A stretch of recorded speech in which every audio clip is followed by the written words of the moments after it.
Bem, pessoal, então vamos estudar aqui nessa aula, né, um tema aí bastante interessante, que é o tema sobre forças centrais e movimento orbital. Então, esse tópico aí está lá no livro do Pierre Johnson, né? Então, ele é trabalhado aqui um pouquinho diferente do que é feito na física. Tá? Quando você vê esse tópico num curso de física ou num livro mais sobre física, nós vamos trabalhar esse tema aí utilizando aí, por exemplo, a energia potencial, né?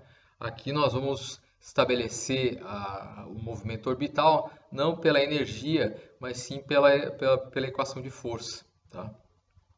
E também nós não vamos falar de tópicos mais complicados, né, como a massa reduzida, etc. Nós vamos aqui o movimento orbital que nós vamos trabalhar, tratar, ele vai considerar apenas o movimento aí de um corpo em torno aí de um outro corpo que possui a massa muito maior, né, de tal maneira que você não tenha um movimento relativo aí considerável, tá? Então vamos lá, vamos ver o que é uma força central. Tá?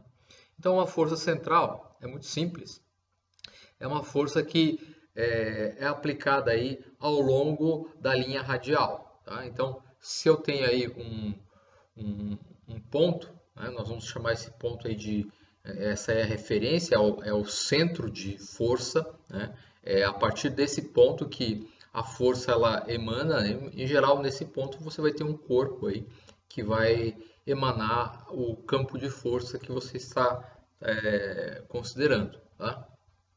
E essa força ela vai atuar sobre um outro corpo, uma massa, por exemplo. Tá? E essa massa vai sofrer a ação dessa força. No caso, essa força ela tem caráter radial, né? Ou seja, ela vai atuar ao longo da linha radial, tá? E vai depender apenas dessa coordenada, né? Quando eu mudo essa coordenada radial, a força ela muda de acordo, né? Então, nós temos aí uma força que tem orientação radial, né? E vai variar de acordo aí com essa coordenada radial. Tá? Você poderia ter uma força mais genérica, por exemplo, uma força que dependesse aí dos ângulos θ e φ das coordenadas esféricas. Então, poderia ter uma dependência angular aqui. Né? Se eu estou aqui, eu tenho uma força. Se eu estou no mesmo raio, só que para o outro lado, eu tenho aí outra força. Esse caso seria uma força aí não central, tá? Porque você teria uma dependência angular ao redor do centro de força. Tá? Para uma força central, né, você tem aqui a simetria, isso aqui é simétrico, né?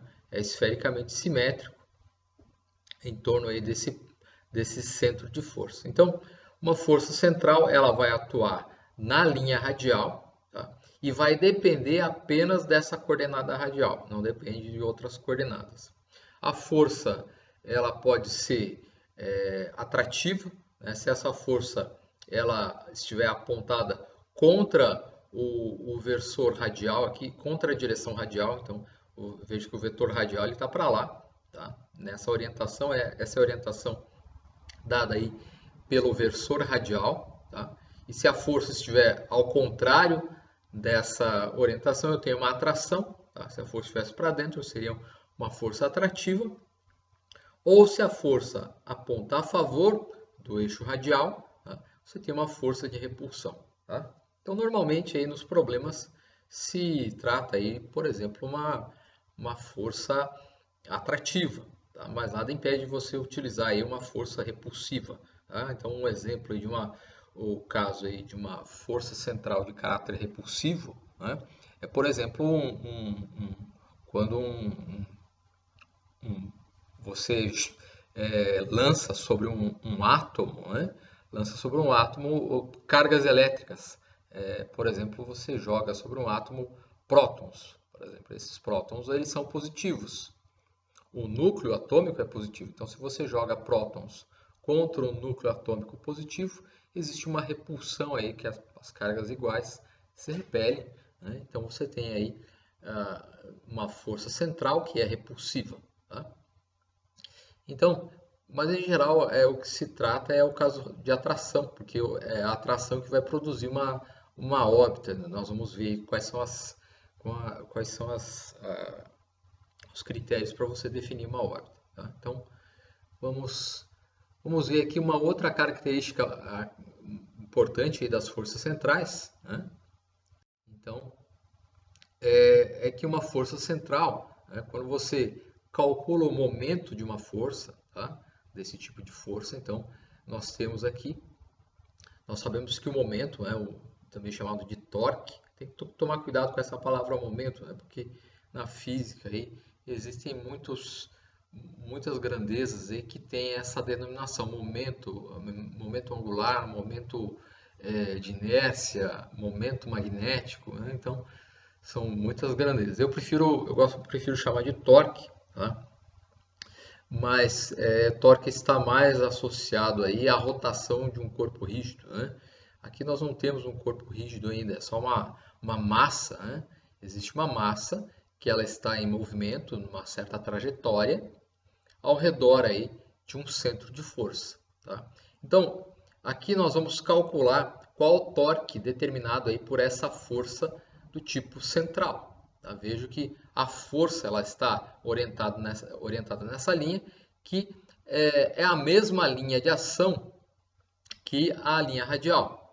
Tá? Então, quando você calcula esse produto vetorial, tá? Vai ficar R produto vetorial com F, mas esse F ele está na direção radial. Então, o vetor radial é R na direção radial, produto vetorial com a força de caráter central na direção radial. E radial, esses versores eles estão na mesma linha, não define uma área. Então, se não tem uma área, um paralelogramo definido, esse paralelogramo ele vai ter área zero, né? Então esse fator ele vai ter valor nulo. Tá? Então, para uma força central, essa força central ela não define um torque, não define um momento aí, de acordo com esse giro. Tá? Então, mas nós vimos aí na aula anterior, nas aulas anteriores, que o momento, né, esse torque, ele está associado a uma outra grandeza, que é o momento angular. Tá? Então, o momento, torque, é igual à variação temporal do momento angular no tempo. Tá? Da mesma maneira que nós temos a força é igual à variação temporal da quantidade de movimento linear no tempo. Tá? Então, F igual a dp dt. M, que é torque, o momento, é igual a dl dt, onde L é o momento angular. Tá? Então, para uma força central, o torque determinado, o momento determinado é zero. Tá? Mas se esse momento determinado é zero, significa que essa derivada temporal ela também é zero. Ou seja, a variação temporal do momento angular é zero. Se eu tenho uma derivada igual a zero, isso significa que esse fator que está aqui na derivada é um fator que nós chamamos de constante. Né? Então, nós vamos dizer que esse momento angular ele é um vetor constante. Se você deriva uma constante no tempo, isso dá zero. Tá? Então, esse vetor constante significa o seguinte. Né? Então, quem é esse vetor? Né? Quem é o vetor momento angular? Veja que aqui eu desenhei o plano aqui, né? Vamos supor, o plano é o plano de movimento. Tá? Quando você faz esse produto vetorial, o produto vetorial do raio vetor com o momento, veja que antes era a força, né? R por F dá o torque, dá o momento. E R por P, né? Aqui eu não desenhei o momento linear P, ele está na linha da velocidade, né? Aqui não desenhei a velocidade, mas quando você faz esse produto vetorial, tá? R por P vai definir um plano, que é o plano de movimento. E perpendicular a esse plano de movimento, nós temos aí o pseudo-vetor L. Né? Então, o produto vetorial R por P me dá o vetor constante, que é perpendicular a esse plano. Então, o plano R por P seria esse plano, e o vetor aí, momento angular, seria perpendicular a esse plano. Tá? O que acontece é que para uma força central, tá, ocorre isso, o torque é zero. Então, se o torque é zero, o momento angular ele é fixo. E se o momento angular é fixo ao longo do movimento, esse vetor ele é sempre o mesmo, tanto em módulo, direção e sentido. Tá? Esse vetor, para uma força central, ele sempre será o mesmo. Tá? De modo que essa perpendicularidade ela será a mesma para o mesmo plano. Então, isso significa o seguinte, quando você tem uma força central, tá? O movimento ele se dá aí num certo plano orbital. E esse plano orbital ele é fixo aí no movimento desse ponto material. Tá? Você define um movimento aí de acordo com o movimento dessa massa aí, sujeita a uma força central, tá? Causa uma órbita. Essa órbita tem um plano. Esse plano ele é perpendicular aí, né? A perpendicular ao plano, né, vai me fornecer orientação no momento angular. Tá? Como o momento angular ele é fixo, significa que sempre eu tenho que ter o mesmo plano. Tá? Então o plano de movimento ele é fixo, né, no tempo. Tá? Então é isso, para uma força central, o torque é zero e o momento angular é uma constante, ou seja, o momento angular é uma grandeza conservada. Tá? Então, mais à frente, aí, nas próximas aulas, eu não discuti ainda os princípios de conservação na física.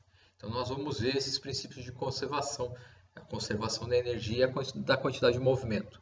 Aqui já introduzimos aí, né, esse princípio, essa ideia de conservação, que você tem uma grandeza e essa grandeza ela permanece a mesma ao longo do tempo.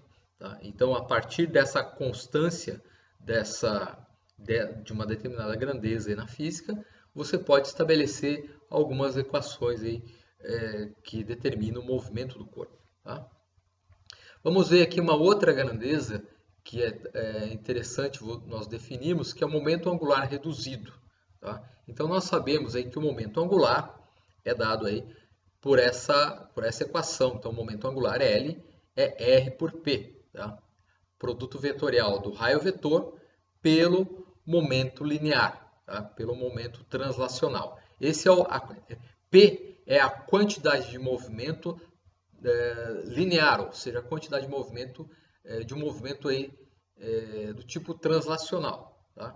E L seria a quantidade de movimento angular. Né? Vamos associar esse movimento angular ao movimento aí, de rotação. Né? Como eu falei antes, quando você tem um ponto material, normalmente nós não falamos explicitamente sobre rotação, porque um ponto ele não pode girar, tá, em torno dele mesmo. Tá? Mas ele está girando em torno de um polo. E depois, quando você coloca mais pontos materiais, vários pontos materiais conectados entre si, esses pontos materiais constituem aí um corpo extenso, né, que pode ser um corpo rígido. Tá? Então, essa é a equação do momento angular que nós vimos aí na apresentação anterior. Tá? E essa equação do momento angular, né, nós podemos aí escrevê-la, né, em coordenadas polares. Tá? Então, vamos supor aí que eu faça... quem é esse produto vetorial? O produto vetorial, módulo do produto vetorial, é módulo desse vetor, seno do ângulo entre eles. Veja que é o módulo do produto vetorial. Né?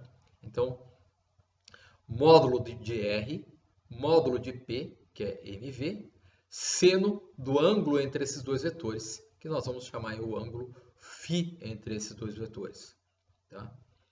Mas V seno θ, tá? V seno θ, pelo que nós vimos na última aula, é a componente Vθ da velocidade. Tá? Se nós tratarmos aí a velocidade em componentes radial transversal, R e θ, nós temos aí que V seno φ é a componente Vθ da velocidade. Tá? Mas essa componente Vθ da velocidade é Rθ ponto, como nós vimos aí no início, aí, estudando cinemática. Tá? E se você faz R vezes R, tá? Vai ficar r ao quadrado. Então, o momento angular escrito em componentes polares, radial r, transversal θ, ele fica escrito como a massa vezes a distância radial ao quadrado vezes θ ponto. O que é θ ponto? É a derivada do ângulo no tempo, dθ dt. Tá? Como a taxa na qual o ângulo varia no tempo, ou a taxa na qual a coordenada angular aí, nas coordenadas polares, varia no tempo. Tá? Seria uma velocidade angular, né? Θ ponto é uma velocidade angular. Tá? Às vezes se chama ômega. Tá?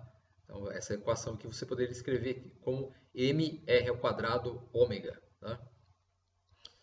Ok? Só que tem que tomar cuidado para não confundir o ômega. Muitas vezes se confunde aí principalmente em vibrações, né?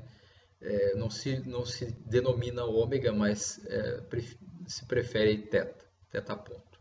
Okay? Então, em coordenadas polares, nós podemos escrever que esse é o momento angular. Tá? E eu posso dividir esse momento angular, tanto esse lado quanto esse lado da equação, eu posso dividir por m. Tá? E se eu dividir por m dos dois lados, nós temos aí que o momento angular dividido pela massa é igual a r ao quadrado θ ponto. Tá? Então, essa grandeza aí, L minúsculo, tá? Então aqui o L minúsculo é o L maiúsculo dividido pela massa. Então esse L minúsculo nós vamos chamar aí de momento angular reduzido, né? Momento angular L por unidade de massa, tá? Dessa maneira aí. Então ele vai ser útil aí para simplificar as equações aí que nós vamos ver à frente, tá? Lembre-se que no livro aí do Beer-Johnson ele não utiliza, para o momento angular, ele não utiliza a letra L, ele utiliza a letra H. Para livros que são aí da engenharia, que mostram essas equações na engenharia, se utiliza normalmente a letra H. Tá? Mas são poucos livros. Na física, o que eu posso dizer para vocês é que o momento angular é sempre dado aí pela letra L, tá? Ou também, às vezes, você vê a letra J ser um momento angular total, né? Mas, em geral, é a letra L, tá? Então, vamos deixar essa letra aí que já é a convenção geral aí. Não se usa H, tá? H aí é reservado, por exemplo, para a Hamiltoniana, alguma outra função desse tipo, tá? Então, momento angular reduzido, r ao quadrado, θ ponto. Tá? Ok? Então, isso nós vamos chamar de momento angular reduzido ou momento angular por unidade de massa. Então, ele vai ser útil aí mais para frente, já vamos ver. Então, além disso, aí, essa conservação da quantidade de movimento angular, né? O fato da variável L não variar no tempo para uma força central, nos leva a uma outra conclusão, que nos diz respeito aí essa tal velocidade areolar. Tá? O que significa velocidade areolar? Tá? Então, vamos supor aí que eu tenha esse centro de força, tá? E a partir desse centro de força, nós vamos ter aí um corpo. Tá? Então, essa massa aqui, ela vai descrever uma certa trajetória em torno desse centro de força. Vamos supor aqui que inicialmente você tem esse ângulo θ, tá? E a partir desse ângulo θ, essa massa ela vai se deslocar aí para um outro ponto. Tá? E nesse deslocamento, né, vejo que quando eu passo dessa posição para essa, sob a ação da força central, tá? Vejo que para uma força central, o momento angular ele é constante. Uma força central não determina torque, não determina momento da força. O momento da força é zero. R por F é igual a zero. Então, mas se isso é zero, então a derivada dL dt também é zero. Isso significa que o momento angular L ele é constante, ou seja, ele é conservado. Tá? Então, para o movimento dessa massa em torno desse centro de força, então a massa está aqui, depois ela se desloca nessa órbita aqui, nessa trajetória, e vem para cá. tá? Nesse movimento aí, nós vamos ter um certo ângulo coberto. Vamos imaginar que há um ângulo aqui bem pequeno, um ângulo infinitesimal, dθ, de tal maneira que nós vamos varrendo essa área aí achurada, né? Conforme essa massa ela vai se deslocando na trajetória, ela vai varrendo essa área achurada, tá? Então, a taxa temporal na qual essa área achurada é coberta, nós vamos chamar de velocidade areolar, tá? Então, como é que eu vou calcular essa velocidade areolar? Então, qual é a área desse triângulo? Qual é a área desse triângulo? Veja que aqui, na verdade, não é um triângulo. Ele tem esse pedacinho a mais aqui, tá? Mas o que eu posso dizer para vocês é que quando esse ângulo dθ, ele é um ângulo pequeno, tá? Na verdade, esse triângulo que eu desenhei, ele vai se aproximando aí cada vez mais dessa figura completa, tá?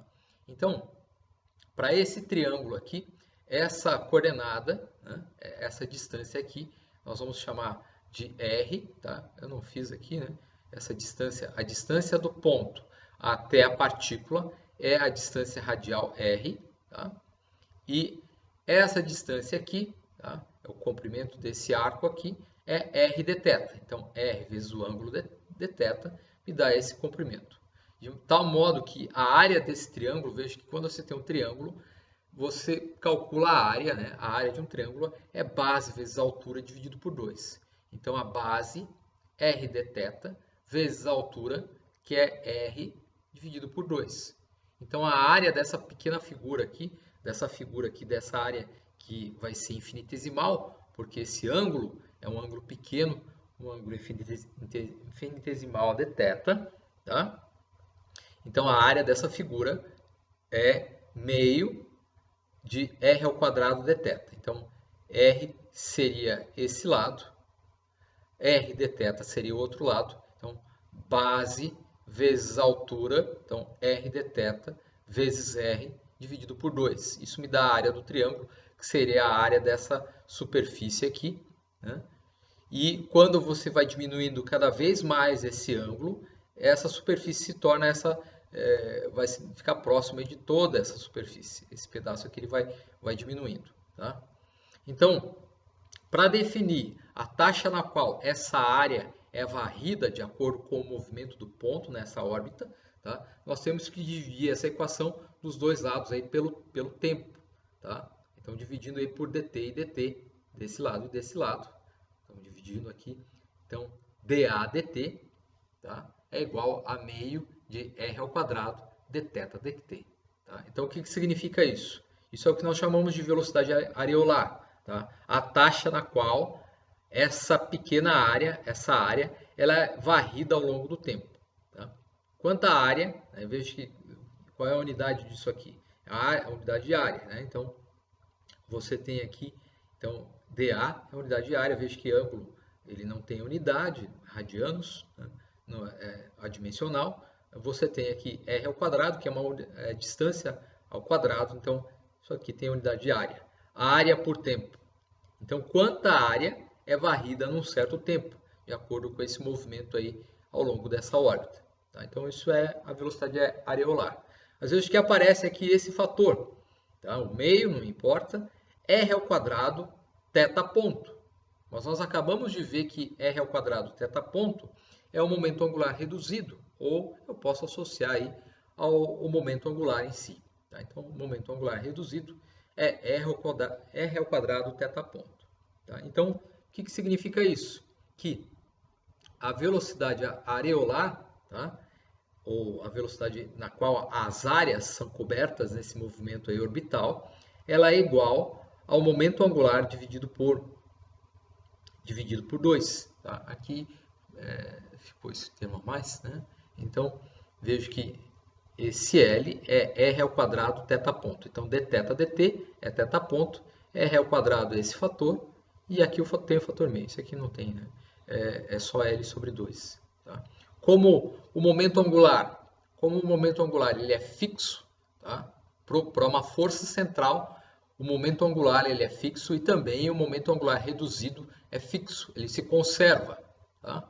Então, como o momento angular é conservado, significa que essa taxa temporal na qual as áreas são varridas nesse movimento orbital, essa taxa temporal ela é fixa. Tá? Então, isso nos dá uma lei, na verdade, é dessa maneira que você demonstra, né, uma lei física que nós vamos chamar de segunda lei de Kepler. Tá? Então, a taxa na qual as áreas são varridas no movimento orbital é uma taxa constante aí no tempo. Tá? Então, nós temos aqui, né, então esse é o Kepler, né, e ele deduziu 3 leis para o movimento orbital. Né? A primeira delas, nós vamos ver mais para frente, eu não coloquei aqui, a primeira delas é que as órbitas aí dos planetas vão ser elipses. Tá? E a segunda lei diz respeito aí a essa velocidade areolar. Tá? Então, o que é essa segunda lei de Kepler, baseada aí, essa na verdade é a demonstração da segunda lei de Kepler. Tá? O que essa lei me diz? Que quando eu tenho aí um corpo varrendo, por exemplo, eu tenho um corpo aqui fazendo essa órbita aqui. Tá? Vamos imaginar que é a Terra e o Sol, né? Mas não precisaria ser. Né? Então aqui eu tenho o Sol e tenho aqui um planeta orbitando esse Sol. Tá? E aí você tem aqui o planeta está nessa posição e depois de um certo tempo ele está nessa posição. Ou seja, ocorreu a varredura dessa área aqui. Tá? Então eu tenho uma certa área varrida. Tá? Vamos supor que essa área aqui seja igual a essa área. Tá? Então vejam que o que a segunda lei de Kepler me diz?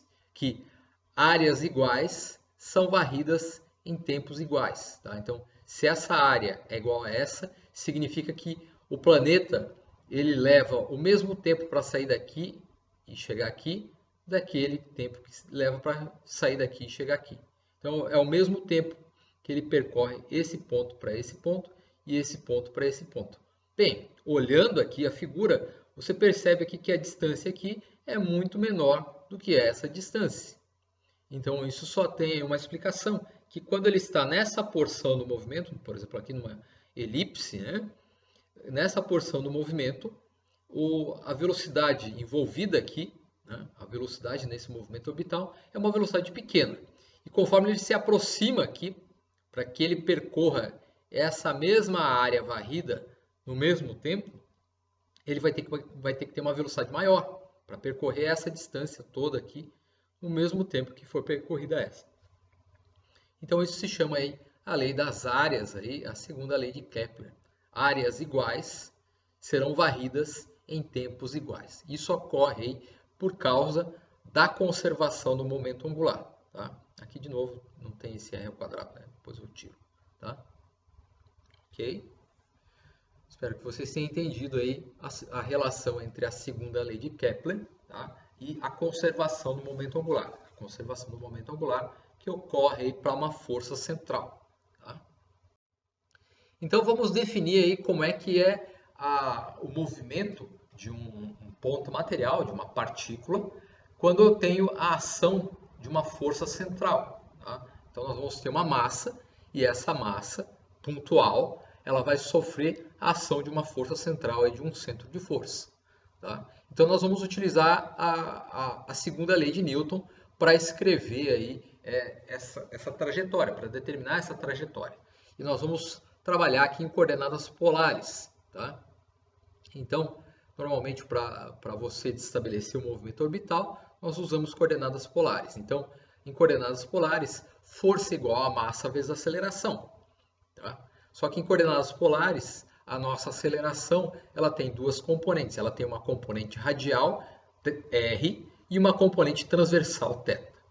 Então, nós vamos separar a segunda lei de Newton nós vamos separar aí em a soma das componentes de força radial é igual a massa vezes a aceleração radial. A soma das componentes de força transversais é igual a massa vezes a aceleração transversal. Tá? Quantas n forças você tem. Tá? Então, nós já sabemos escrever como é que é a aceleração em componentes radial transversal. tá? Vocês viram isso aí no início do semestre, né? Como é que eu posso escrever a aceleração em coordenadas cartesianas, em coordenadas polares, etc. Então, eu posso escrever essas acelerações dessa maneira. Então, massa vezes aceleração radial. Essa é a aceleração, a componente radial da aceleração em coordenadas polares. E massa vezes aceleração, essa é a componente transversal da aceleração. Tá? Então, massa vezes aceleração radial é igual a força radial. Massa vezes aceleração transversal é igual a força transversal. Bom, para uma força central, tá? Ela só depende da distância radial, ela é totalmente radial. Tá? Ela aponta nessa linha radial, seja de atração ou de repulsão. Tá? E uma força central ela não tem nenhum componente angular que não depende dos ângulos. Tá? Então, a componente θ da força ela não vai existir, vai ser zero. Para uma força central, eu não tenho um F que depende do ângulo θ. Tá? Então, nós temos essas equações. Tá? Até, na verdade, no livro do Beer-Johnson, ele coloca um sinal menos aqui para deixar explícito que quando for tratar aí forças de atração. Tá? Mas, normalmente, não se coloca esse sinal menos, nós colocamos depois. Okay? Então, massa vezes aceleração radial é igual a força radial. Componente da força radial, que é toda a força central. E massa vezes aceleração transversal é igual a zero, porque no caso de forças centrais eu não tenho força transversal θ. Tá? Então nós vamos definir essas equações. Na verdade, essa segunda equação nós podemos mostrar o seguinte. Né? Nós não vamos precisar resolver essa segunda equação. Na verdade, nós só precisamos resolver a primeira. Tá? Vocês vão ver por quê. Tá? Aqui, vamos calcular aí quem é a derivada temporal do momento angular. No caso aqui, o momento angular reduzido. Então, quanto vale dl dt? Tá? Nós já sabemos que para uma força central, o momento angular é uma constante. Tá? Então, vamos calcular essa derivada. Nós já sabemos que a L minúsculo, né? O momento angular reduzido, é r ao quadrado θ ponto. Então, a derivada temporal de r ao quadrado θ ponto. Quando você faz a derivada desse fator, primeiro você vai derivar o r ao quadrado e depois vai derivar o θ ponto. Então, derivando o r ao quadrado, vai cair o 2r aqui. Então, 2 vezes r vezes a derivada do r em relação ao tempo. A derivada do r em relação ao tempo é r ponto. Vezes esse ângulo θ ponto que já estava aqui. Então, derivando esse fator em relação ao tempo, então primeiro eu vou derivar o r ao quadrado. Então, a derivada do r ao quadrado, cai o 2 lá na frente, fica só r, e além disso você tem que derivar o r implicitamente aí em relação ao tempo. Tá? R ponto, vezes θ ponto, mais r ao quadrado vezes a derivada de θ ponto em relação ao tempo. Então, a derivada de θ ponto em relação ao tempo, você vai derivar mais uma vez em relação ao tempo, então você coloca mais um pontinho aqui. R ao quadrado, θ ponto. Então, para fazer a derivada desse momento angular reduzido no tempo, você primeiro deriva esse fator, tem esse termo, e depois deriva esse fator, tem esse termo. Tá? Aqui, vocês podem perceber que aqui tem R e aqui tem outro R. Eu posso colocar esse R em evidência dessa maneira. Né? Então, vocês podem perceber que eu coloquei o R em evidência. Então, 2R ponto θ ponto ficou aqui e R vezes R θ 2 pontos está aqui nesse primeiro lugar. Aqui, tá? E vejam que o que aparece aqui é justamente o que aparece aqui. Tá? E nós sabemos que pela conservação do momento angular, tá? Quanto tem que dar essa derivada aqui? Essa derivada tem que ser zero, porque o momento angular, seja ele reduzido ou não, ele tem que se conservar para uma força central. É uma constante, tá? Do movimento. Então, se isso é uma constante, essa derivada temporal, esse termo todo, ele tem que zerar. E por isso que essa equação zera. Tá? Então, o que nós concluímos desse raciocínio? Que apesar de, quando eu vou estabelecer a trajetória de uma partícula sob a ação de uma força central, eu tenho aqui duas equações diferenciais para resolver. Uma delas eu não preciso resolver, porque ela simplesmente define aí a conservação do momento angular, tá? Então essa segunda equação nada mais é do que essa equação escrita de outra maneira, tá? Escrita aí de um jeito diferente. Mas essa equação, tá? Massa vezes aceleração transversal igual a zero, ela só expressa o que nós já conhecemos aí, que é a conservação do momento angular, ou seja, esse L, tá? Ele é uma constante, tá? É uma constante do movimento. Então, basta considerar isso, que L, no caso aqui é o momento angular reduzido, L minúsculo, é R ao quadrado θ ponto. E esse fator, ele é constante no tempo, a derivada temporal dele é zero, tá? Então, não preciso resolver essa, basta fazer essa consideração, tá? Basta considerar isso, considerar esse fator como constante, tá? Que eu já estou assumindo essa equação. E aí nós vamos resolver a primeira equação. Para resolver a primeira equação, vejo que é uma equação diferencial, tem derivadas aqui, derivada segunda do R em relação ao tempo, derivada primeira do ângulo em relação ao tempo. Isso aqui está ao quadrado. Então eu tenho que colocar essas derivadas aqui. Vejo que o θ ponto, né, θ ponto, ele ao quadrado aqui, na verdade eu posso substituir por meio desse fator, depois nós vamos substituir. Mas a derivada segunda da coordenada radial no tempo, essa derivada eu tenho que calcular, é um pouco mais difícil. Então nós vamos fazer essa determinação agora. Então guardem essa equação aí, já vamos voltar nela. Então vamos calcular essas derivadas. Então eu sei que θ ponto é dθ dt, a derivada do ângulo em relação ao tempo. E eu posso escrever θ ponto como o momento angular reduzido dividido por r ao quadrado, como nós vimos. O momento angular é uma constante, né, no movimento aí sob a ação de uma força central. Tá? Então vamos calcular aí a derivada primeira da coordenada radial no tempo, r ponto. Então é só a primeira derivada, nós temos que calcular ainda a segunda. Tá? Então r ponto é dr dt. Esse dr dt eu posso aplicar a regra da cadeia e colocar aqui em cima um dθ e aqui outro dθ. Na verdade, se você cortar aqui, nós voltamos nessa derivada inicial. Então, para calcular a derivada de r ponto, nós aplicamos a regra da cadeia e vejo que apareceu aqui, ó, quem apareceu aqui? dθ dt. Mas dθ dt é L sobre r ao quadrado.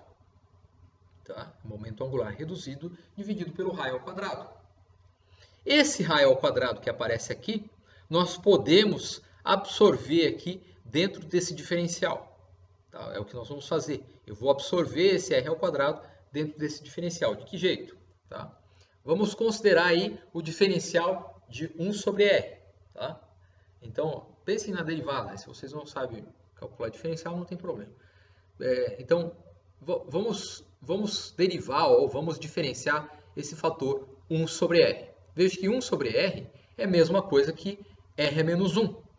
Então, se eu derivar aqui, diferenciar r é menos 1, esse menos 1 ele cai na frente. Tá? Então, menos 1, e aí esse expoente aqui ele vai ficar r é menos 1, menos 1. Tá? Então vai ficar r a menos 2. Então, quando eu derivar ou diferenciar isso aqui, né, vai cair o menos 1 aqui na frente. O expoente ele se torna menos 2. Você vai subtrair um fator, uma unidade. Você vai subtrair uma unidade aqui, tá? Vezes o diferencial dr. Tá? Então, eu posso escrever essa diferencial, a diferencial de 1 sobre r, ela pode ser escrita como menos 1 sobre r ao quadrado. Veja que esse aqui está no denominador. Menos 1 sobre r ao quadrado dr. Que é justamente o que aparece aqui. Tá? Então, dr é esse termo. 1 sobre r ao quadrado é esse termo aqui, com L. E aí tem esse menos aqui que eu vou adicionar. Então, eu posso escrever dr sobre r ao quadrado em termos menos isso aqui. Tá? Então, nós podemos escrever dessa maneira. Tá?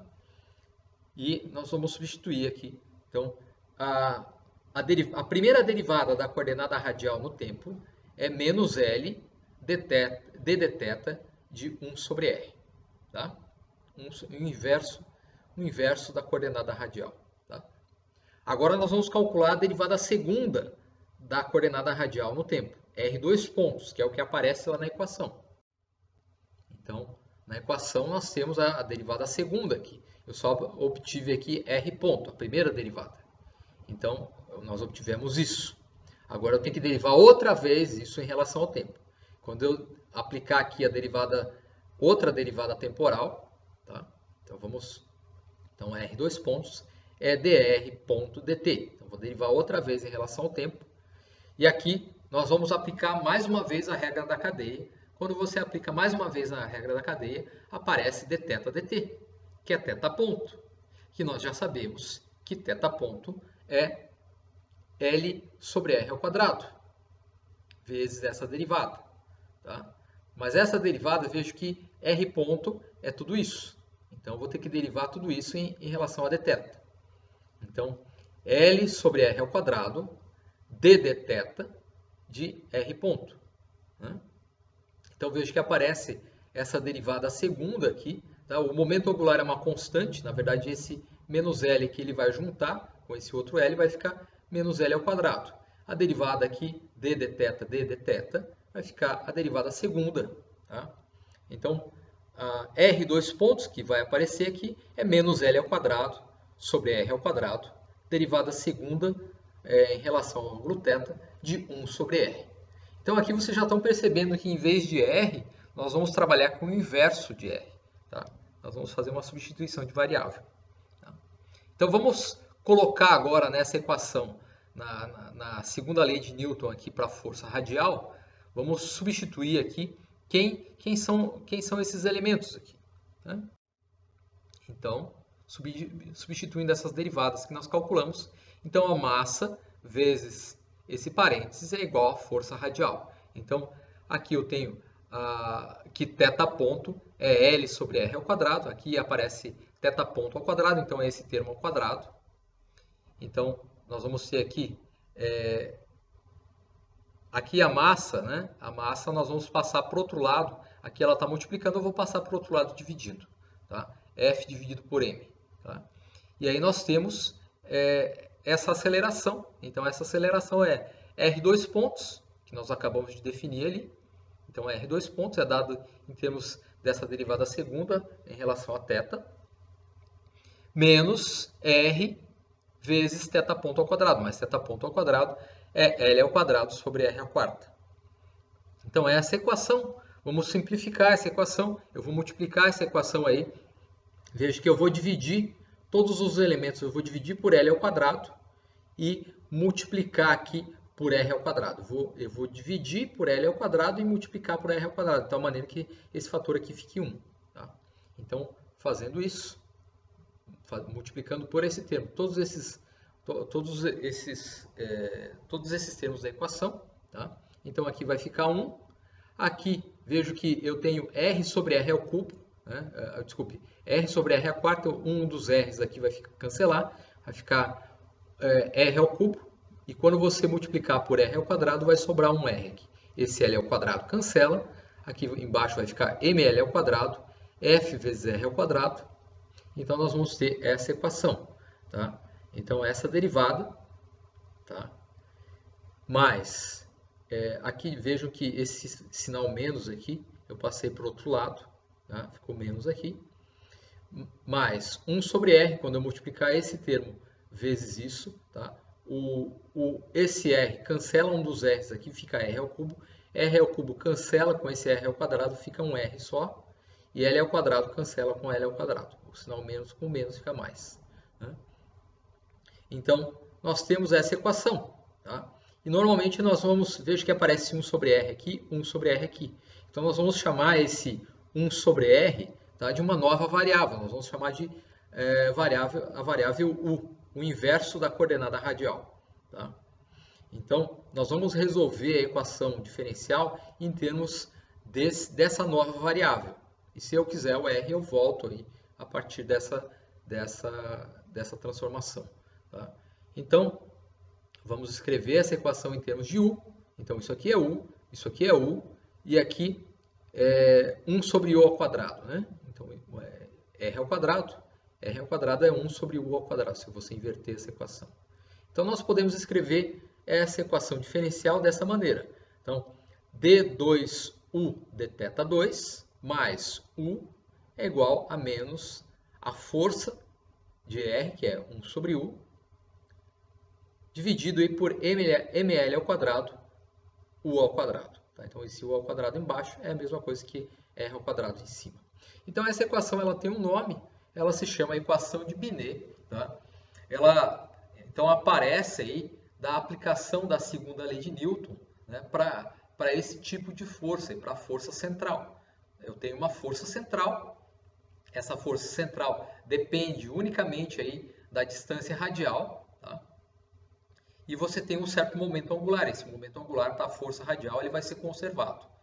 Então, eu posso, a partir dessa equação, eu posso definir qual é a trajetória orbital aí da partícula sob a ação dessa força central. Tá? E nós vamos fazer isso para o caso aí da gravidade. Então, nós vamos colocar aqui a força gravitacional. Mas poderia ser qualquer outra força. Tá? Então, vamos ver agora um teorema importante envolvendo essa equação de Binet. Tá? Então, existe esse teorema de Bertrand, né? O teorema de Bertrand, e ele me diz o seguinte, que quando você tem uma força central, tá? Nem toda força central me dá uma órbita que seja fechada e ligada. Tá? Apenas forças centrais, que são desses tipos aqui. Ó. A força que é proporcional à distância radial, ou a força que é inversamente proporcional ao quadrado da distância radial. Só esses dois tipos de força central, é que me dão órbitas ligadas e fechadas. Então, os únicos tipos de forças centrais que nos fornecem órbitas ligadas e fechadas são desses dois tipos aqui. Então, são esses dois tipos. Então, essa é uma força central. Veja que aqui ela atua na direção radial. Ela só depende da coordenada radial, mas ela tem essa dependência funcional. Ela depende do inverso do quadrado da distância. Então, uma força que depende do inverso do quadrado da distância. Ou, nós temos aqui uma outra força central. É uma força que atua na linha radial, né? E ela é linear, ou seja, na distância radial. Ela é proporcional à distância radial. Quanto maior a distância radial, maior a força. Então, esses dois tipos de forças centrais, tá? Determinam aí órbitas ligadas e fechadas. Tá? Isso pode ser demonstrado, tá? Eu não coloquei aqui porque é uma demonstração um pouquinho extensa e vai além aqui do que nós estamos vendo nessa disciplina. Tá? Esse tema já é um pouco fora do que nós estudamos aí nessa disciplina, né? Mas como está aí tá no livro, né? Eu vou apresentar e é uma parte interessante, né? Não é tão ligado aí com engenharia mecânica, mas é importante nós sabemos de onde como isso funciona, né? Então, eu só posso ter órbitas ligadas e fechadas com esses dois tipos de força central. Uma força que é dada aí pelo inverso do quadrado da distância, ou uma força que é proporcional à distância radial. Tá? Então, essas forças centrais determinam órbitas ligadas e fechadas. O que é uma órbita ligada? Tá? Então, aqui eu desenhei aqui uma animação aqui, né? Fiz uma animação de tal maneira aí que você tem uma órbita. Isso aqui é uma órbita. Tá? Uma órbita, isso aqui é um trefoil, né? Três folhas. Tá? Então, uma figura de três folhas aqui. Então, essa órbita, ela é uma órbita fechada. Vejo que o movimento ele vai ocorrendo aqui. Eu faço um giro de 360 graus. Né? Eu faço aí, depois de alguns giros, a órbita ela volta no mesmo lugar. Ó. Eu estou aqui, ó. Vejo que o ponto ele vai passar por esse lugar aí várias vezes. Então, essa órbita ela é fechada. Tá? Você tem aí, após um certo período aí de tempo, após um certo tempo, você tem a repetição desse movimento aí nessa posição. Tá? E Mas para ela ser fechada não precisaria ser no mesmo ponto. Isso aqui, na verdade, poderia girar, né? Eu poderia ter isso aqui, eu poderia ter essa figura girando aqui, né? E ela se fechar em outro lugar aqui, né? Então, aqui eu não sei se eu me expressei muito bem, né? Tá meio confuso, tá?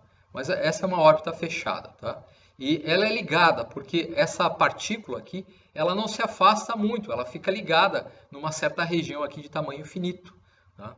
Então, o fato de uma órbita, de um corpo ser ligado a outro, significa aí que essa ligação significa que esses corpos não se separam muito, tá? De tal maneira que essa massa, ela tem aí, consiga apresentar uma distância infinita do outro corpo, tá? Então, isso que você tem é uma órbita ligada e fechada. Então, os únicos tipos de força central que determinam órbitas ligadas e fechadas são esses dois tipos aqui. Por exemplo, esse tipo de movimento, se não estou enganado, tá? Esse tipo de órbita aqui ocorre aí, por exemplo, perto dos centros galácticos aí, né?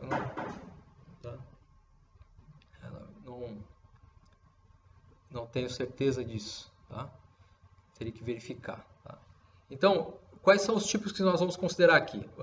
O caso linear seria uma espécie de mola. Isso aqui é a força de uma mola, né? Constante elástica vezes a deformação da mola, tá? Então, uma mola, se eu tenho uma massa presa a uma mola e essa massa gira aí, você tem uma força central, tá? Mas nós vamos considerar essa força, nós vamos considerar a força do tipo inverso do quadrado da distância. Então, uma força que vai com o inverso do quadrado da distância, tá? É dada aí, por exemplo, pela interação gravitacional, tá? 1 sobre r ao quadrado. Então, gmm dividido pela distância ao quadrado. A massa de um planeta, a massa de um corpo, a massa de outro corpo, distância entre eles, ao quadrado, vezes aí a constante gravitacional g, tá? E além dessa interação gravitacional, outro tipo de interação que também é uma força central, que varia com o inverso do quadrado da distância, é a lei de Coulomb, a interação entre cargas elétricas. Eu tenho duas cargas elétricas e essas cargas elétricas apresentam atração ou repulsão, que depende aí da distância ao quadrado entre essas duas cargas. Então, lei de Coulomb, lei da gravitação universal de Newton. Tá? Então vejam que o Newton foi a primeira pessoa que fez esse cálculo, né? Ele que introduziu a lei da gravitação universal e ele também que definiu aí o princípio fundamental da dinâmica, né? Força igual a massa vezes aceleração. Então, juntando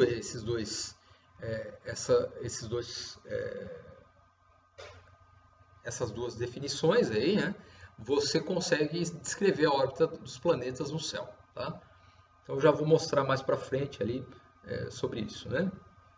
Então, aqui essas constantes, né, a constante G e a permissividade elétrica do vácuo aí, né? A permissividade elétrica do vácuo, ε0, tem esses valores aqui no sistema internacional, tá? Vamos ver o caso. Então vamos agora resolver a equação aí para o movimento orbital, né? A equação de Binet. Vamos resolver aquela equação para a força gravitacional, tá? Então vamos escrever a equação de Binet dessa maneira, tá? Essa é uma outra maneira de escrever a equação de Binet, tá? D2 θ, D2U d θ 2 mais U mais a força aí, de 1 sobre U, ml ao quadrado, dividido por U ao quadrado. Tá? Então, nós temos aqui a equação de Binet. No lugar dessa força, nós vamos colocar a força gravitacional. Veja que a força gravitacional ela é dada aí por um fator 1 sobre r ao quadrado, que nós vamos converter em U. Então, menos gmm U ao quadrado. Nós vamos colocar esse fator aqui. Quando eu colocar esse fator aqui, esse U ao quadrado vai cancelar esse U ao quadrado. E nós vamos ter essa equação. Tá? Veja que a massa, essa massa aqui, tanto a massa quanto o U ao quadrado vão cancelar vou ter esse termo no numerador e ml ao quadrado, u ao quadrado no denominador. E esse m vai cancelar esse m. Esse u ao quadrado cancela esse u ao quadrado. De modo que eu tenho em cima gm, tá? Gm, e embaixo nós temos L ao quadrado. Aqui eu acho que não, tem que verificar, acho que faltou um sinal aqui. Tá? Faltou um sinal aqui. Desculpe, aqui faltou um sinal. Né? Que esse sinal ele vai cancelar aqui. Tá? Depois eu coloco aqui. Aqui tem um sinal. Tá? Ok? Então nós temos isso. E para resolver essa equação diferencial, veja que é uma equação diferencial de segunda ordem, tá? Em U. E essa equação diferencial, tá, tem um termo aqui, veja que isso aqui é uma constante, porque G é a constante da gravitação universal, tá, a constante gravitacional. M é a massa do planeta, né, em torno do qual aí você tem uma massa M minúsculo girando. Aqui, nesse cálculo que nós estamos fazendo aqui, nós estamos considerando que essa massa M maiúsculo aqui é uma massa muito maior do que essa outra massa M minúsculo, tá? Porque se as duas massas elas têm aí, elas não forem muito diferentes, tá? O centro da órbita não vai ser o centro dessa massa. O centro de força não vai ser o centro dessa massa, mas sim o centro de massa aí definido por essas duas grandezas. E aí, para trabalhar isso, normalmente os livros definem o que se chama aí a massa reduzida do sistema. Tá? Aqui nós não vamos fazer isso, tá? Uma complicação aí desnecessária para o que nós estamos pretendendo aí nessa disciplina. Tá? Então essa massa, vamos imaginar que ela é muito maior do que essa massa aqui, tá? Uma aproximação. Tá?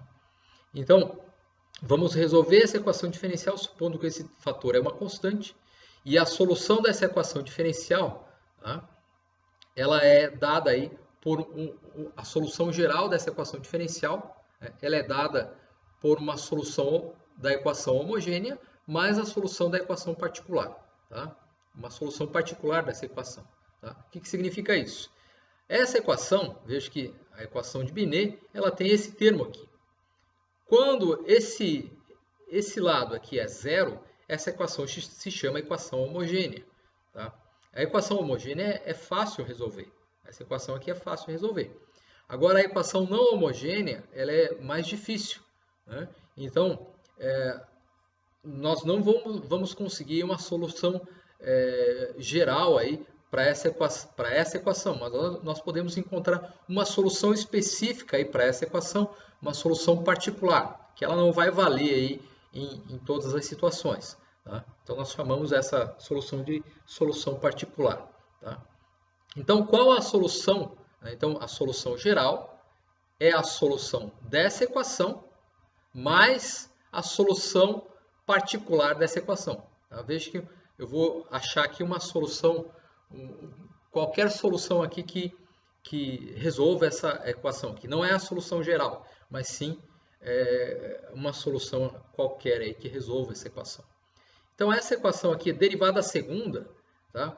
Quais são as funções cuja derivada segunda se relaciona com a própria função?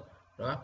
Então, nós temos aí, se você escolher aqui como o cosseno, tá? Então, se eu derivo o cosseno, derivado do cosseno é menos seno.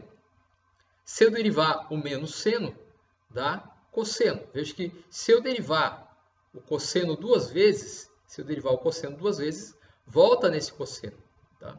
Então, essa é a solução dessa equação. Essa é a solução da equação homogênea, com zero aqui. Tá? Mas ela não vai valer aqui. Tá? Para que ela seja válida aqui, você tem que acrescentar um outro fator, que é a solução particular dessa equação. Então, como é que eu vou resolver agora essa equação? Tá? Uma solução, não a solução geral, mas uma solução qualquer aí que sirva aí nessa equação. Então, nós podemos escolher, veja que desse lado aqui eu tenho uma constante. Vamos supor que a nossa solução U também é uma constante. Tá? Se U é uma constante, a derivada segunda em relação aí a θ vai ser zero. Tá? Então, se esse U é uma constante, a derivada dele em relação a θ vai ser zero. Então, se isso é zero, então o próprio u é igual a isso. Tá? Uma solução aí simples para resolver essa equação é quando u é igual a esse fator aqui. Então, a solução particular é gm sobre L ao quadrado. Se eu colocar essa função aqui e aqui, tá? Aqui vai zerar, porque a derivada de uma constante é zero. E isso vai ser igual a isso. Né? Então, aí, essa solução fecha nessa equação. E essa solução fecha nessa equação. Tá? Mas essa solução ela não serve, ela não vale sempre. É uma solução, aí, como eu disse, particular. Para você obter a solução geral, você tem que juntar essas duas. A solução geral da equação não homogênea é a solução da homogênea mais uma solução particular qualquer. Tá? Então, temos isso. Então, nós podemos escrever a solução geral, que é dada pela soma desses fatores. Então, a solução geral é a solução em cosseno mais esse termo constante. Aqui nós podemos colocar em evidência esse fator gm sobre L ao quadrado. Tá? Então, aqui eu só inverti, né? Inverti os lados. Vamos colocar em evidência esse fator. Tá? Então, vejo que u, né, agora voltando aí, nós vamos voltar a variável original, que era o raio. Né? Então, 1 sobre o raio, que é a mesma coisa que u, é gm sobre L ao quadrado. Eu vou colocar esse fator em evidência. Então, ele vai multiplicar u, ele vai multiplicar 1 e vai multiplicar esse termo aqui, o c. Tá? Então, quando eu multiplico isso por 1, me dá esse termo. Quando eu multiplico isso por esse, o L ao quadrado cancela, gm com gm cancela, fica só o c. C é uma constante, né? É uma constante aí do problema. Tá? Então, nós temos essa solução. Tá? E essa solução aí, vamos escrever esse fator aqui como um epsilon. Tá? E essa solução, em matemática, aí, é o que nós chamamos de a equação de uma cônica. Equação de uma cônica em coordenadas polares. Tá? Vejo que as coordenadas aqui são r e θ. Então, isso é uma cônica. Já vamos ver o que é isso. Em coordenadas polares.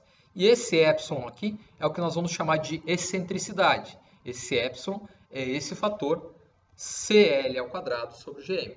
Dependendo do momento angular, tá? E da massa e da constante gravitacional e dessa outra constante, dependendo desses fatores, você tem uma certa excentricidade para essa cônica. O que são as cônicas? Tá? As cônicas são aí seções do cone. Então, desde Apolônio de Perga, né? Nós já sabemos aí o que são as seções do cone. Na verdade, teve uma outra pessoa que descobriu as seções do cone, mas foi o Apolônio de Perga que escreveu um tratado extenso aí sobre esse problema. Tá? Então, nós temos um cone, tá? E eu vou seccionar esse cone com planos. Tá? Então, se eu tenho um cone e eu secciono o cone com um plano dessa maneira, um plano horizontal aqui, tá? O corte aqui, vejo que o corte ele define aqui um círculo, aqui uma circunferência.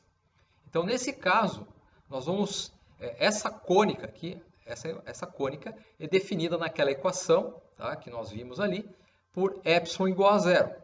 Quando a excentricidade é zero, nós temos uma circunferência. Tá, e a seção cônica é definida dessa maneira. Nós podemos fatiar o cone de outra maneira. Nós podemos fatiá-lo aqui com um plano, só que o plano um pouco inclinado. E aí nós vamos definir uma outra figura, que é uma elipse, tá? É um círculo aqui mais esticado, tá? De tal maneira aí que você tem aí a excentricidade, agora ela não é mais zero. Zero é para a circunferência. Tá? Essa excentricidade vai ser um intermediário entre 0 e 1. Veja que eu não coloquei igual aqui. Tá? Não é igual. Tem que ficar em termo entre esse e esse. Tá? 0 é a circunferência. Entre 0 e 1 é a elipse. Tá? Essa seção cônica. Nós temos outra seção cônica, que é a parábola, quando a excentricidade é igual a 1. Veja que aqui o corte é uma linha parabólica. E nós temos outro caso, quando a inclinação desse plano excede aqui a inclinação do cone, né?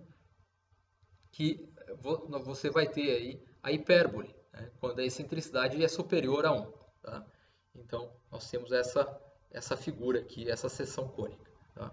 Então, nós podemos ver isso, né? Fazendo uma animação. você vê aí como é que essas seções cônicas evoluem de uma para outra, tá? Então, o que diferencia uma seção cônica de outra é a excentricidade. E para o movimento orbital, a excentricidade é definida ali pelo momento angular.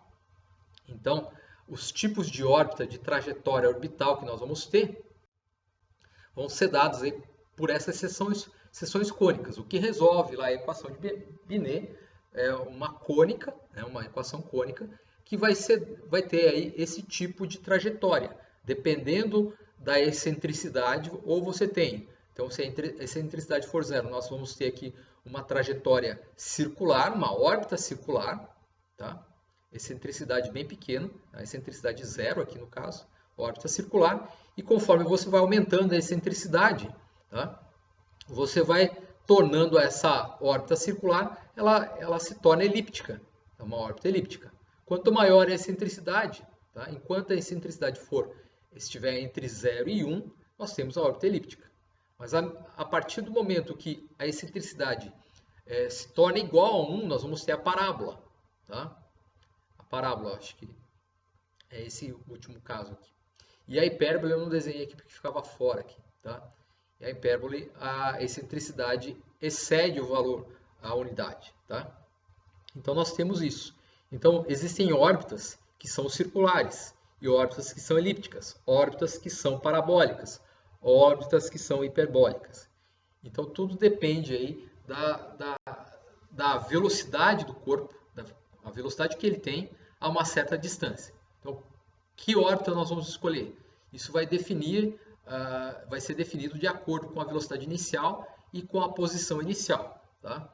Então, nós já sabemos que o momento angular reduzido, é r ao quadrado θ ponto. Então, numa certa posição inicial, r0, com uma certa velocidade angular, θ ponto inicial, nós vamos definir um certo momento angular, uma certa quantidade de movimento. E a partir dessa quantidade de movimento é que a órbita ela vai ser definida, tá? Você sabendo um ponto aí, normalmente nós escolhemos, se esse aqui é o centro de força, esse ponto aqui seria o ângulo θ, veja que o ângulo θ seria a medida aqui do ângulo em relação a esse eixo aqui. Então, o ângulo θ, vamos supor aqui que eu inicie aqui no ângulo θ igual a zero e vou aumentando o ângulo θ para cá, tá? Por exemplo, nessa órbita. Então, se eu começar aqui com o ângulo θ igual a zero, nessa posição radial inicial, tá? Com uma certa velocidade, você tem aí uma órbita descrita, tá?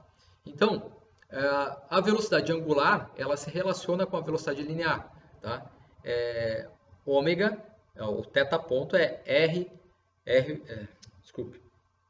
θ ponto é a velocidade linear. A velocidade linear é ômega r. Então, nós podemos substituir dessa maneira que o momento angular reduzido é o raio vezes a velocidade inicial. O raio inicial vezes a velocidade inicial.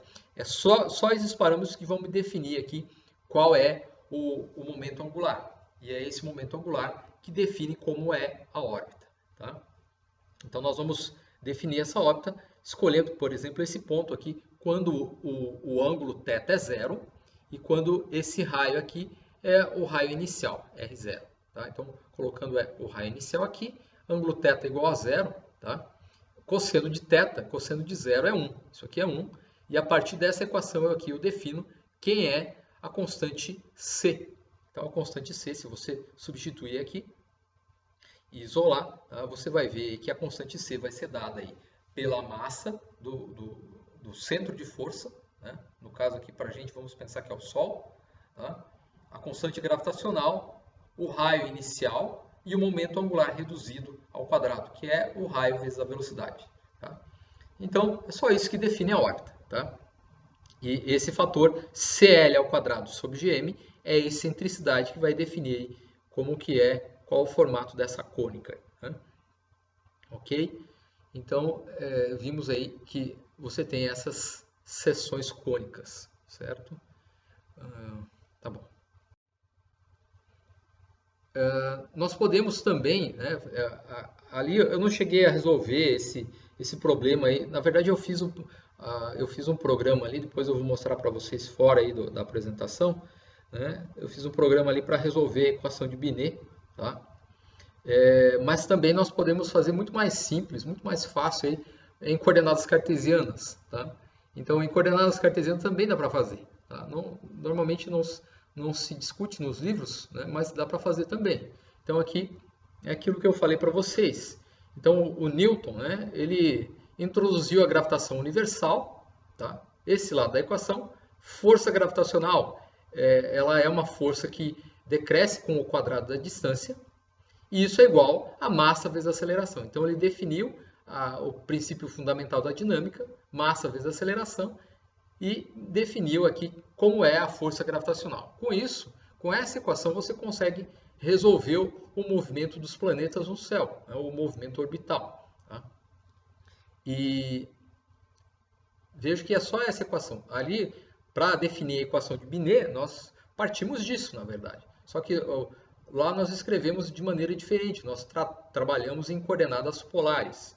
Tá? E aí fica um pouquinho mais complicado. Tá? Mas normalmente os livros fazem dessa maneira. Aí, tá? O tratamento é como nós vimos aí anteriormente. Mas dá para fazer dessa maneira simplificada, tá?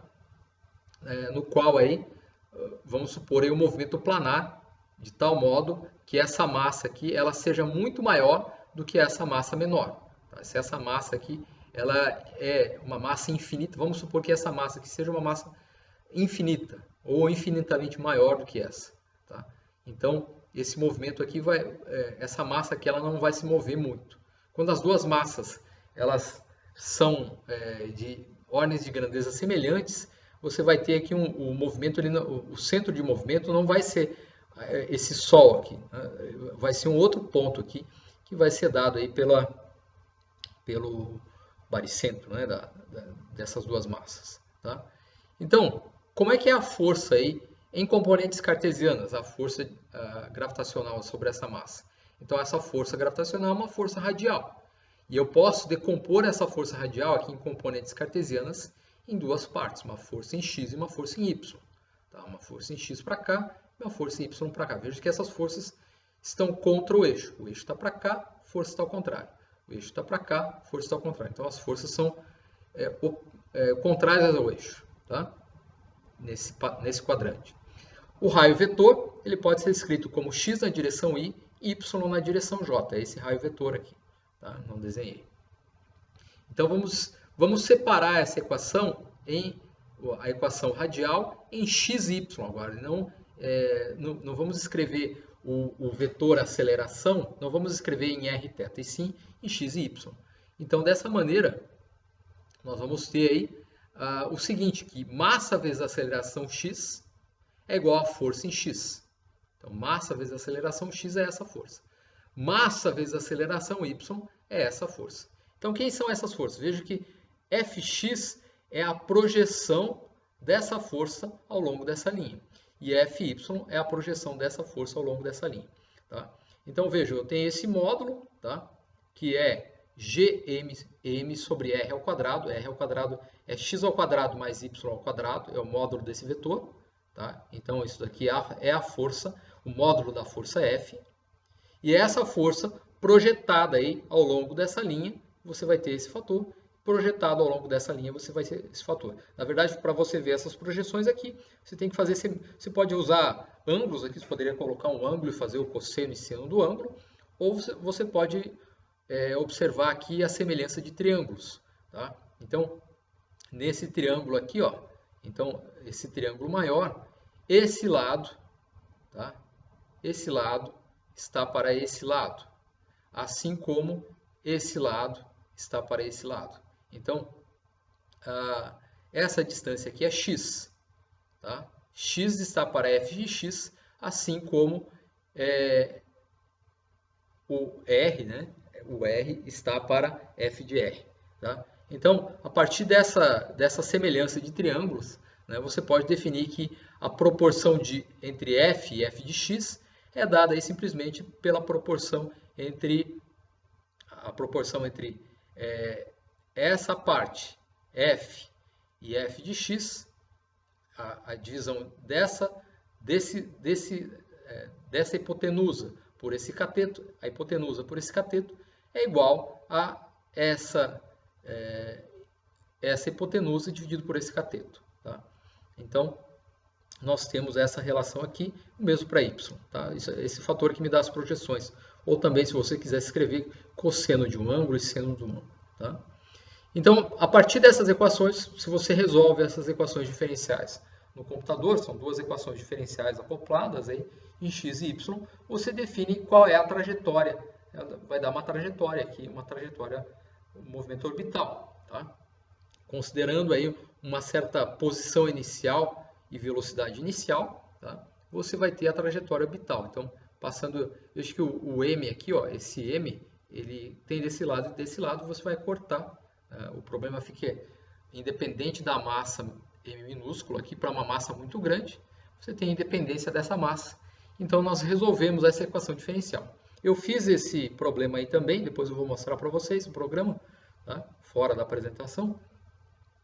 E calculei aqui as órbitas de alguns planetas. Né? Então, aqui, juntando essa raiz com esse fator aqui, dá x ao quadrado mais y ao quadrado elevado a 3 meios. Então, tenho essa equação diferencial, resolvendo aí. Eu fiz aí para alguns casos. Então, fiz para Terra, Marte, Júpiter, Saturno, Urano, Netuno. E também para o cometa Halley. Tá? Aqui nesse cálculo, tá? Eu fiz aqui a determinação da órbita para os planetas separadamente, tá? Porque na prática o que acontece? Um planeta influencia o outro. O movimento de um planeta vai influenciar o outro. Então, eu não fiz aqui um cálculo perturbativo, aqui, como se diz. Então, eu fiz o cálculo, por exemplo, só de Júpiter, foi ele sozinho, não tinha mais ninguém. Tá? O Saturno é só ele, não sofre influência de mais ninguém. Tá? E como se a massa do Sol fosse infinita. Então, dessa maneira, essas são as órbitas. Tá? E quando você resolve esse problema no computador, o tempo, né? Só aqui para obter essas órbitas aqui, a única informação que eu coloquei foi o raio da órbita, o raio médio da órbita e a velocidade média na órbita. Tá? Eu coloquei essas duas informações e com isso já sai a órbita e dá o período certinho, o tempo que leva para realizar uma translação completa. Aí, tá? Então, por exemplo, para a Terra, o tempo para uma volta aí na órbita, aí, que é quase circular, né? Ela tem uma certa excentricidade, fica entre um pouquinho elíptica, né? E fecha quase um ano, né? Para você dar uma volta. E os outros planetas aí vários anos, né? Netuno, por exemplo, vai muitos anos. O cometa Halley aqui, que provavelmente ele sofre mais influência aí dos outros corpos, maior perturbação, tá? Que a órbita fica um pouco fora. Na verdade, a órbita real ela vem um pouco mais além aqui, é um pouco além aqui, tá? Então, o cometa Halley, aí, se vocês são novos, aí não viram, né? Mas ele passou pela Terra aí em 86, se não me engano, tá? E vai demorar muito mais tempo para ele voltar, mas ele acaba voltando, né? Depois de muito tempo, ele tem que fazer esse caminho aqui. Okay? Então é isso. Espero aí que vocês tenham gostado da aula e entendido aí uma aula um pouco mais complicada aí do que as outras, né? Mas espero que vocês tenham aproveitado aí esse assunto, tá? Se vocês quiserem ver aí esse tópico aí de forças centrais por meio aí da energia potencial, aí você tem que olhar num outro livro aí, um livro mais associado à física, né? Os livros dos físicos, os físicos que trabalham, né, o movimento orbital aí em termos aí do potencial gravitacional, ok? Então, vamos terminar.